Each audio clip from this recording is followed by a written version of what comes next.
Olá e bem-vindos. Hoje mergulhamos num cenário político que, bem, apanhou Portugal de surpresa. Completamente. Pela primeira vez em 40 anos, as eleições presidenciais vão a uma segunda volta. De um lado, António José Seguro, o regresso de uma figura moderada do Partido Socialista. E do outro, André Ventura, o líder do Chega. As fontes que temos à nossa frente pintam um quadro muito complexo. E a nossa missão hoje é tentar perceber como é que o país chegou aqui e, mais importante, o que é que está realmente em jogo. E foi uma surpresa, mas, ao mesmo tempo, se calhar não devia ter sido. Os sinais desta fragmentação, deste descontentamento, já andavam a borbulhar debaixo da superfície há muito tempo, não é verdade? Sim, talvez. Esta eleição parece ser só o momento em que a panela de pressão finalmente libertou algum vapor. O resultado é, pronto, um confronto direto entre duas visões de país que não podiam ser mais antagónicas. A continuidade versus a ruptura. Exatamente. A continuidade institucional e a ruptura total com o sistema. Então, vamos olhar para os números porque eles contam a primeira parte da história. António José Seguro vence a primeira volta com 31,12%. André Ventura fica em segundo, com 23,52%. A primeira coisa que salta à vista é que, juntos, mal ultrapassam os 50%. Isto diz tudo sobre a divisão do país. Exatamente. É uma fotografia perfeita da fragmentação. Olha, para se ter uma ideia, a última vez que isto aconteceu foi em 1986, com o Mário Soares e o Freitas do Amaral. Há muito tempo. O que vemos agora é o colapso do centro-direita tradicional. O candidato apoiado pelo PSD e CDS-PP, o Luís Marques Mendes, não foi além dos 11,30%. E o João Coutinho Figueiredo, da Iniciativa Liberal, que se posicionava como uma alternativa mais moderna à direita. Se conseguiu 16,01%. Somados, não chegam ao resultado de Ventura. Ele conseguiu canibalizar por completo o seu espaço político. O que significa que a direita não conseguiu, ou se calhar não quis, unir-se em torno de uma figura consensual, abrindo uma autêntica autoestrada para o Ventura. E no campo da esquerda, o que se passou? Foi uma vitória clara de Seguro ou há mais para ler nas entrelinhas? Foi mais uma vitória por agregação do que por entusiasmo, eu diria. O que parece ter acontecido foi um forte movimento de voto útil. Bloco de Esquerda, o PCP ou o Livre, a engolirem em seco e a votarem em Seguro. E só para que não restem dúvidas, esse voto útil é basicamente o eleitor a pensar: o meu candidato preferido não tem hipóteses de ganhar, por isso vou votar no candidato que tem mais chances de impedir a vitória daquele que eu realmente não quero ver eleito. Precisamente. É uma escolha estratégica de razão, não de coração. Exato. E essa falta de entusiasmo vai ser um fator crucial para a segunda. Crucial, sim, mas há outra peça neste puzzle que não podemos ignorar. O almirante Henrique Gouveia Melo. Claro, Ele entrou na corrida com um capital de popularidade gigante da gestão da vacinação contra a Covid-19, mas ficou-se pelos 12,32%. o que também é muito revelador, não é? Mostra que existe um desejo por figuras fora do sistema partidário tradicional, mas também. Mas também que essa popularidade não se traduz necessariamente num apoio eleitoral massivo. Sem dúvida. Uma coisa é ser popular nas sondagens e outra, completamente diferente, é converter essa popularidade em votos reais quando as máquinas partidárias começam a funcionar a sério. Certo. No final, a grande história da noite foi mesmo essa. A consolidação de Ventura como a figura dominante de uma direita zangada e o regresso quase relutante de uma figura do establishment socialista como o único dique de contenção. Essa é uma fotografia muito clara do resultado. Mas para percebermos a dinâmica por trás dela, temos de olhar para as pessoas. Quem são, afinal, estas duas figuras que representam polos tão opostos? Comecemos por António José Seguro, o homem que regressou do deserto político. António José Seguro é uma figura muito interessante do socialismo português. Foi secretário-geral do PS entre 2011 e 2014, ou seja, liderou a oposição durante um dos períodos mais duros da história recente do país. Estamos a falar da crise da dívida soberana que trouxe a famosa Troika a Portugal. Exatamente. Que convém recordar foi aquela intervenção externa do FMI, do BCE e da Comissão Europeia que impôs medidas de austeridade muito, muito severas. Severíssimas. Cortes em salários, pensões, serviços públicos. Deixou cicatrizes sociais muito profundas no país. Pois. E Seguro liderou a oposição nesse período. Acabou por perder a liderança do partido para o António Costa, numas primárias muito renhidas, em 2014. E desde então, afastou-se da linha da frente. Dedicou-se à vida académica como professor universitário, tornou-se comentador político. O perfil dele é o de um moderado, um homem de diálogo. Que personifica a previsibilidade e a estabilidade institucional. Sem dúvida. E é curioso que as fontes da imprensa internacional, como o El País, o descrevem como a surpresa socialista, destacando que ele venceu contra todos os prognósticos, até mesmo dentro do seu próprio partido, que não o apoiou de forma unânime no início. Foi uma estratégia inteligente da parte dele. Ele sabia que a marca partidos está desgastada e apresentou-se mais como um republicano, um defensor da Constituição, do que propriamente como um socialista. Ele representa a promessa de que, com ele em Belém, as coisas continuarão a funcionar dentro das regras conhecidas. É a candidatura da tranquilidade, digamos assim. E no polo oposto da tranquilidade temos André Ventura, uma figura que, bem, dificilmente poderia ser mais diferente. Completamente diferente. Ventura é um produto da era mediática. Jurista de formação, mas tornou-se conhecido do grande público não pela política, mas como comentador de futebol. Num programa da CMTV, com um estilo muito aguerrido. Exato. A sua transição para a política deu-se no PSD, quando foi candidato à Câmara Municipal de Loures. E foi aí que a sua retórica incendiária sobre a comunidade cigana local gerou uma enorme controvérsia e o catapultou para a fama nacional. Ele depois sai do PSD, funda o Chega e o resto é a história da ascensão vertiginosa que temos visto.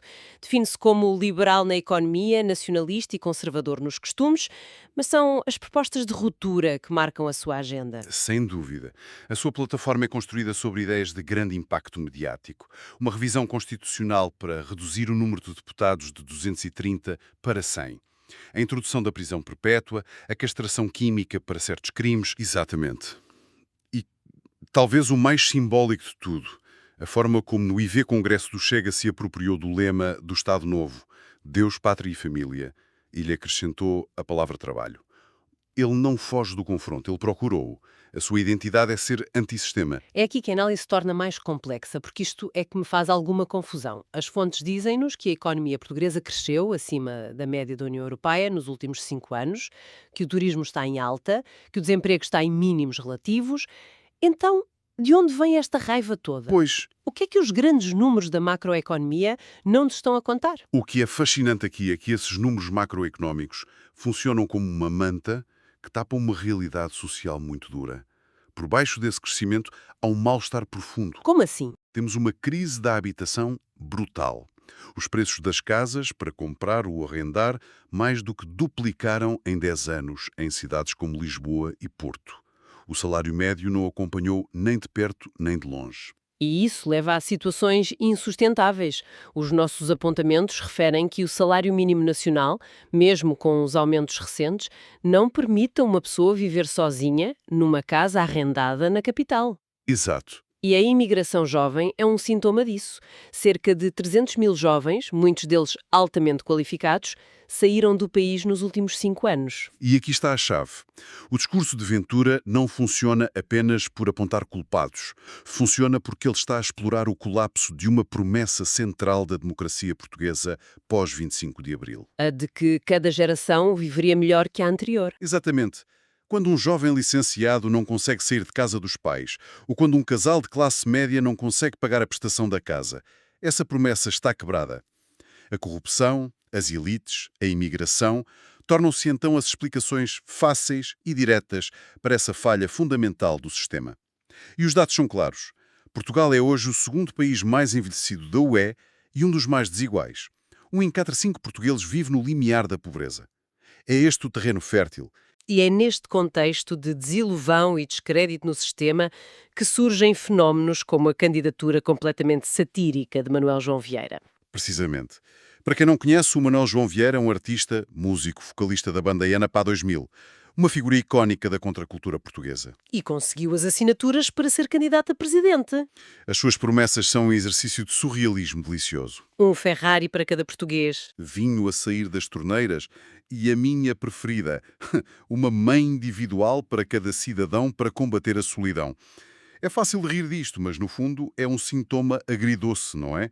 É uma crítica e um espelho, quase como se ele dissesse: se a política se tornou um circo, ao menos que o meu seja o mais divertido. Exato. Ele teve pouco mais de 1% dos votos, mas a sua campanha tornou-se viral.